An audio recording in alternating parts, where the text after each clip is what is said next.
Hello guys, and welcome to another Monster Hunter video. This is the Ashen Lao Shan, and I will be doing a Nekoht quest for it, which is, essentially high rank.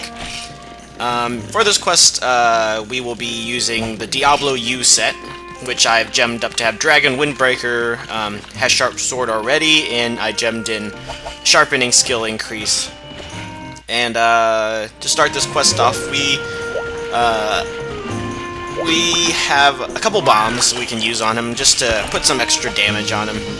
It's not really necessary, but this is going to be a long recording, about 34 minutes, and I will be splitting this into... I think it's more fitting to split it into like 3 videos, just to make them shorter. So this is going to be a long one for me.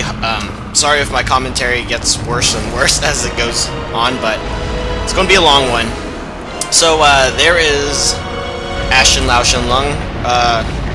For ease of speaking, I'm just going to call him Lao Shan because that's what it is. Ashen is just subspecies.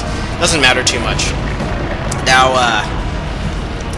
there are different tactics depending on if you are a Blade Master or a Gunner. So, let's see, near his shoulders, his front legs, on the back there is an open spot near the spikes. That is the spot you will be aiming for if you are a gunner with pierce shots. So, you need to try to get hits off on there, because they give you a huge damage bonus, and that's his weak point for you gunners out there. Blade Masters, on the other hand, have to focus on his back legs, where there is a certain lump near there where you will be targeting to try to get the most damage off. So I'm just throwing a paintball on him just to gauge the time it takes him to get from area 1 to 2, which is a long time, so don't worry about being in any rush. When you take on these quests, you're in for a long ride. So here I'm just grabbing a couple items. I always grab the power coating, just to stockpile them up. I don't use them on the quest usually. I just take them to have them for other quests. Now here you can gather cannonballs, which are used for the cannons that you can shoot from, but it's really not worth it because it takes forever to use them. So just collect ballistas. On this ballista rack here, you can collect usually from 6 to 8. Now, if you're lucky, you can collect a full stack of 10, but I haven't been able to do it yet.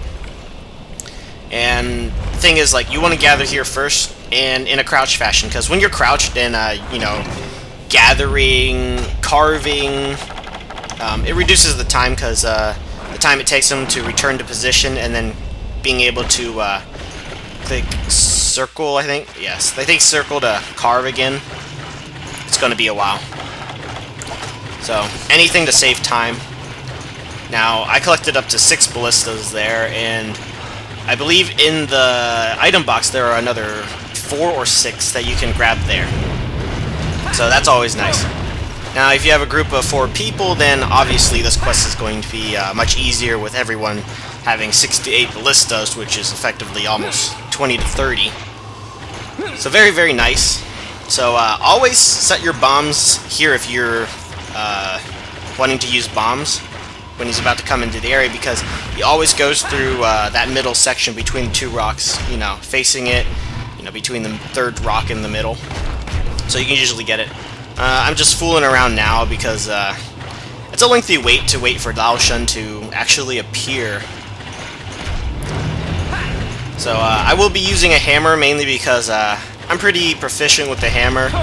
I can usually kill the Lao Shan, which is what I'm aiming for, and spoilers, I actually do kill the Lao Shan at the end, but it takes a little while.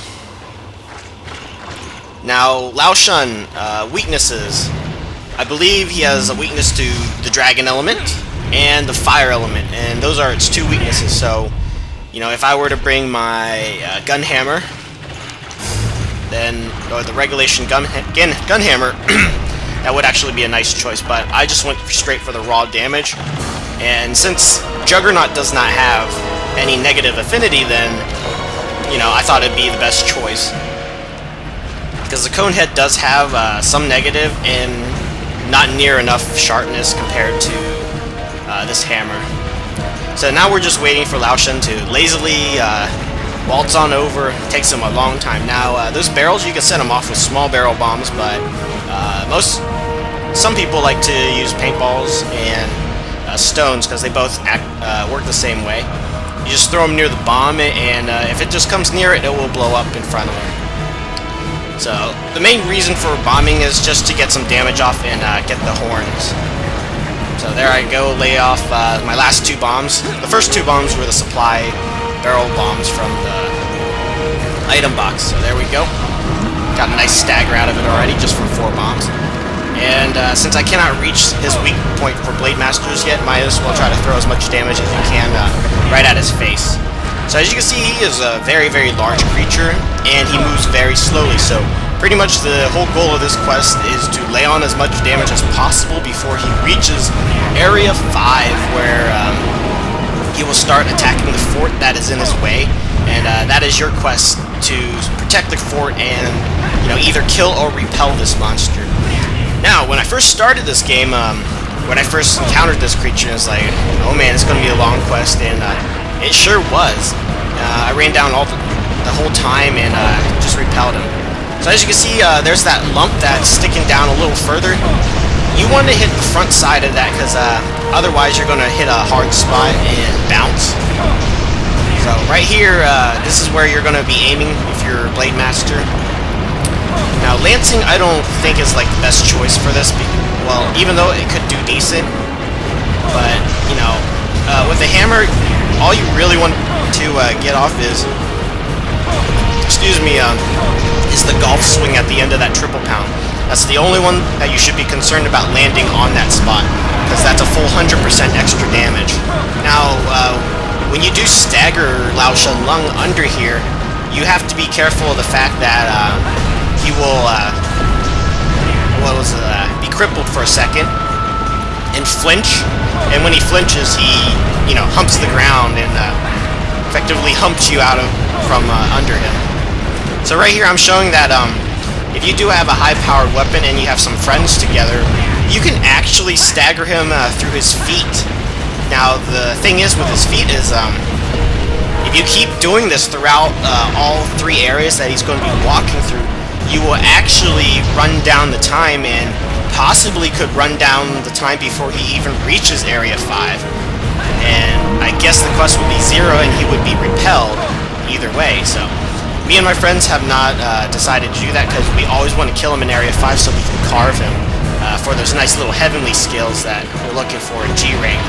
Now in high rank, there's rubies that you're going to be looking for. So anything is very nice and helpful. So I'm just trying to show you him getting staggered.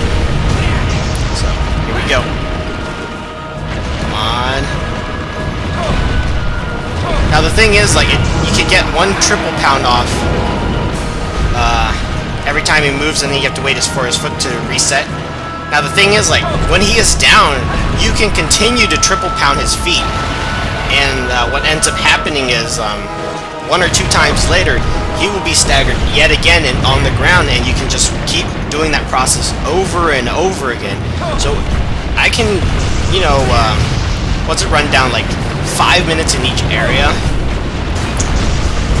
With that foot staggering technique, then you can usually run down 10 minutes, double the time he's in an area, and really run down the time.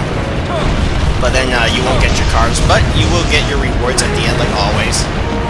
So I was done fooling around there, and right back on track with slamming his. Me and my friends call it his chode. Sadly, I spent too much time under there, wasn't paying attention to where the ramp was, so I will not be getting off the anti-dragon bomb we grabbed from the item box. Now, if you can get on his shoulders, which this is what you have to do, you have to come up here, wait for him to stand up, and then jump on his back. I missed it by 2 seconds, so I slid all the way down without anything. But if you can get up there, you can carve it, I think it's 3 or 4 times, and then lay your anti-dragon bomb, and then all you have to do is just wait till it blows up. Once it blows up, it will do some massive damage to Lao Shan. making the quest a little easier. So if I could have landed that Dragon Bomb, it would have sped up this quest just a little bit, but sadly I did not. So pretty much all that's left is to continuously triple pound his chode area. That's about it. There is really no other tactics involved other than using, you know, a fire elemental sword or something else, but this is the tactic with the hammer. Just triple pound for, what was it, like 20-30 minutes straight. Oh, very, very boring.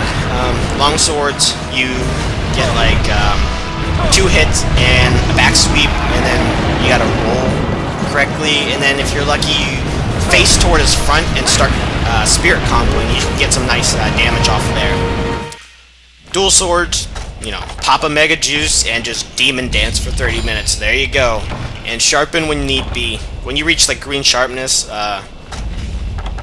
that's fine. Just stay with the green sharpness and make your way back to your spot and just start spamming away. Now when you have 4 people, then it's always good to have at least one bow user or gunner.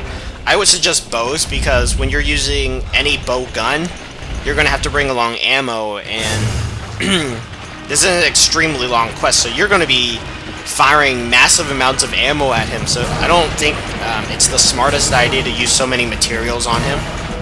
So that's where the bow is free, and you don't have to sharpen.